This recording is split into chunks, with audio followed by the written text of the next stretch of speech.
Hey guys, and welcome back to my channel. I am back with another true crime video, and today we are going to be doing the story of Naledi, Phangindawo and Mlondolozi, Ntlangulela. If you're new to this channel, I try and do these videos often, so please do check out the playlist. I've done a couple already and I will be doing more in the near future. Now with that said, and without wasting any more time, let's dive into today's video. Today's video takes us to Phangindawo in the Eastern Cape, and subsequently we'll end up in a small coastal town named Mossel Bay in the Western Cape. Naledi Phangindawo was born in the year 1994 in Phangindawo, Eastern Cape, to mother Nomelikaya Phangindawo. She grew up in a big family with both parents in the home, as well as her brothers and sisters, including Mlondolozi and Yakisha. Now, although the family did not have much, but more than anything, the house was warm and it had a lot of love. She was described by her friends and family as someone who was kind and loving, but also feisty at times. She was also described as someone who was a goal-getter, a people's person, and also who wanted the best for her life and was willing to do anything to achieve that.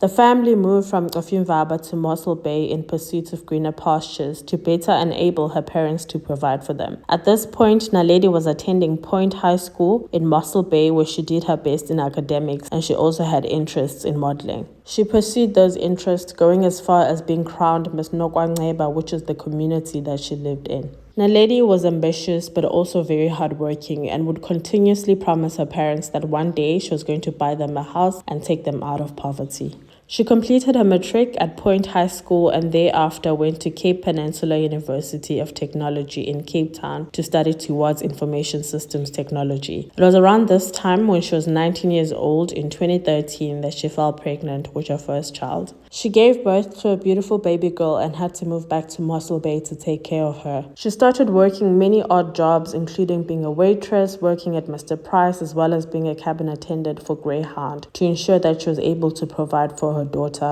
Unfortunately, things did not work out between her and the father of her first child, and they broke up. Not too long after the breakup, she started dating another man who was 6 years older than she was, whose name is Mlondolozi Ntlangulela. The two met and immediately fell in love. Now, in the beginning, things looked like they were rosy and amazing. They would go out a lot together. They would be seen at the waterfront just hanging out and just having a good time, as you would expect from any new couple. Now, not long into their relationship in 2014, the couple welcomed their first child together, and Naledi's second, which was a little boy. Now, although from a distance things seemed to be going really well for the couple, sadly they were not. Mlondolozi was constantly laying his hands on Naledi, especially if she wasn't doing the things that he wanted her to do. He was controlling and very dominating in the relationship. Naledi would go on to tell her sisters that if he was upset, it was not uncommon for him to just pick up anything that was next to him and throw it at her. He had done so with an axe on one occasion, as well as 2 kg frozen chicken on another, and this is just a few examples that she gave her sister. But nonetheless, the couple continued with their relationship, and very soon after, they welcomed their second child together, and Naledi's third, which was a beautiful baby girl. Naledi, realizing that her family is growing and that she wanted to provide her children with a good life and even better opportunities than she ever had, she knew that she needed to work even harder in order to be able to attain these things.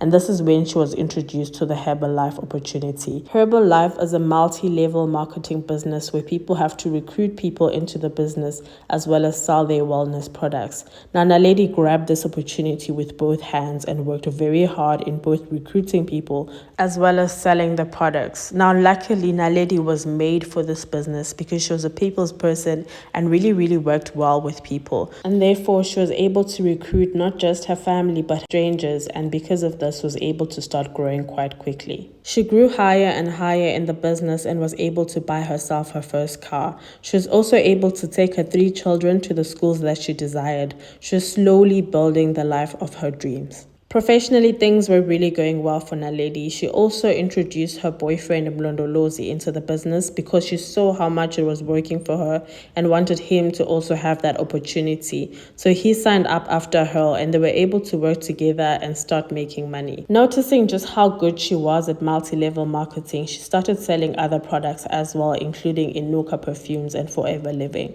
Naledi was not afraid to work hard, and it showed in her social media pages, which were full of all the products that that she was selling. She went all out in advertising the businesses, and this is why she achieved the success that she was able to. She then bought her second car, and things really seemed like they were really going well for her. Unfortunately, when it came to her personal life, things were going the exact opposite direction. Mlondolozi was still constantly laying his hands on her.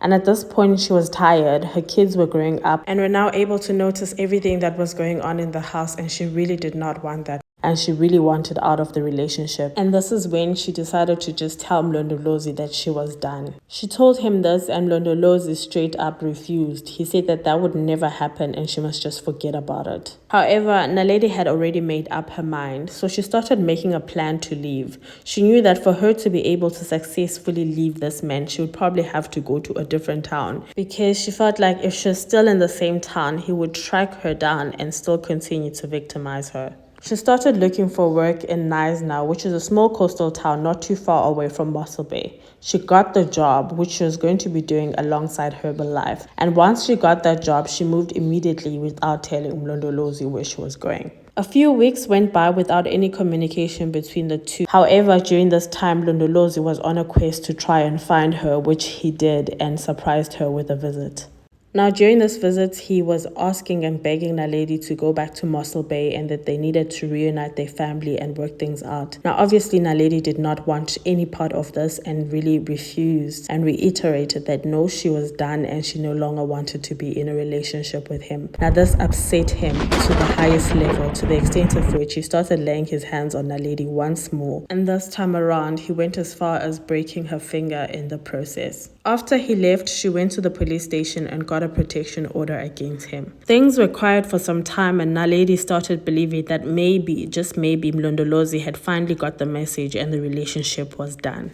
A few weeks later, she got a call from Mlondolozi's family, and they said that they're hosting a cultural function/ceremony and that she was invited. Now, this wasn't strange because she had a relationship with the family. She had dated Mlondolozi over a couple of years and they had 2 kids together. So it was not strange for them to actually invite her to the function. She then decided that she would honor the invite and go to KwaNongqaba, where the function would be. She arrived at the function and started mingling with Mlondolozi's family and assisted with what and where she could. In the afternoon, while she was inside the house, a young man who was also attending the function walked up to her and told her that someone was calling her outside. Now, not thinking much of anything, she walked outside, and without warning, this is when she met Mlondolozi. He was carrying with him what her family would later describe as something that looked like a spear, as well as an axe. Before she could say anything or even turn back, he started striking her almost immediately and was using both the spear and the axe.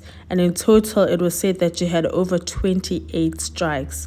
Now, while all of this was happening, people who were attending the function were screaming, but unfortunately, everyone would later state that they were unable to try and stop him because of the amount of force that he was using. He continued striking her until he satisfied himself, and thereafter he moved on to her car and started doing the same thing to it, breaking and smashing the windows all around.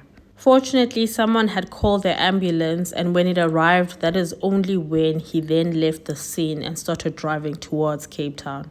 Naledi was still conscious and was taken to hospital, but this is where she unfortunately lost her life on arrival. Naledi's family was distraught. Her mother was admitted to hospital because her pressure had gotten so high and her heart was suffering. Her father, who was already a stroke patient, was also very weak and was suspected that he might also suffer another stroke.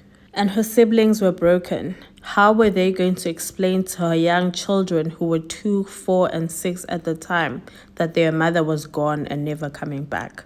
News broke on social media as well as traditional media of Naledi's passing, and once again, people were outraged and wanted answers. A few days later, because of all the social media attention the case was getting, and the fact that his picture was also trending on Twitter, he decided to hand himself over to the police in Cape Town and was transported back to Knysna. He pleaded not guilty for all charges, but fortunately, just a few years later, a judge would find him guilty of taking Naledi's life, and he was sentenced to 18 years imprisonment. Naledi's 3 children are currently being raised by their grandparents as well as their aunts and uncles. They're currently 9, 7, and 5 years old, respectively. And with that said, we have come to the end of this video. Thank you guys so much for watching. I'll see you guys on the next one. Stay safe out there. Bye.